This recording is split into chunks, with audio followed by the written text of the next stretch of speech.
Scalia's death is expected to change the tone of tonight's Republican debate in South Carolina. Major Garrett, who's on the CBS News debate panel, joins us now from South Carolina. Major, what are the candidates saying in the immediate aftermath of news of Justice Scalia's passing?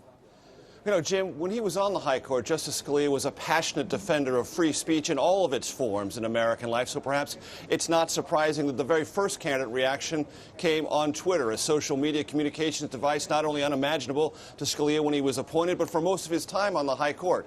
Donald Trump tweeted as follows: "To the totally unexpected loss of Supreme Court Justice Antonin Scalia is a massive setback for the conservative movement and our country." Ted Cruz also on Twitter: "Scalia was an American hero. We owe it to him and the nation for the Senate to ensure that the next president, not President Obama, but the next president, named his replacement." Marco Rubio, John Kasich, and others have also reacted in ways you might expect. And you alluded to earlier, Jim, most conservatives, in fact, all conservatives, revere Scalia as a passionate defender, not only of free speech, but the original intent of the Constitution, and relied on his brilliance as a writer of opinions on the Supreme Court to not only guide the Supreme Court, but to inform the conservative movement writ large in this country. So in that sense, this casts an enormous pall over the proceedings here tonight in Greenville. So, Major, that could go a couple of ways, I suppose. It could not only change the content of what's discussed, but also the tone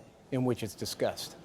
Certainly, and I will tell you, our debate team was well prepared to ask all of these candidates their orientation to the Supreme Court, what characteristics they would look for in a potential nominee, because even before Justice Scalia's shocking passing, it was anticipated that the next president of the United States would have 1, 2, possibly 3 vacancies. So that was an issue that we were going to raise anyway. It now takes on much greater significance tonight. It also brings up the issue of the unexpected nature of crises and the American presidency, and being able to deal with those and respond to them on the fly.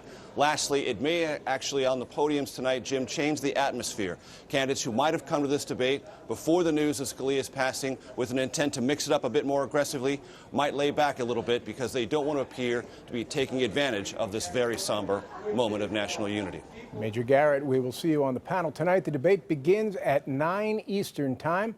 That's 8 o'clock Central, 6 in the West, right here on CBS. We invite you to tweet us your questions using the hashtag GOP debate.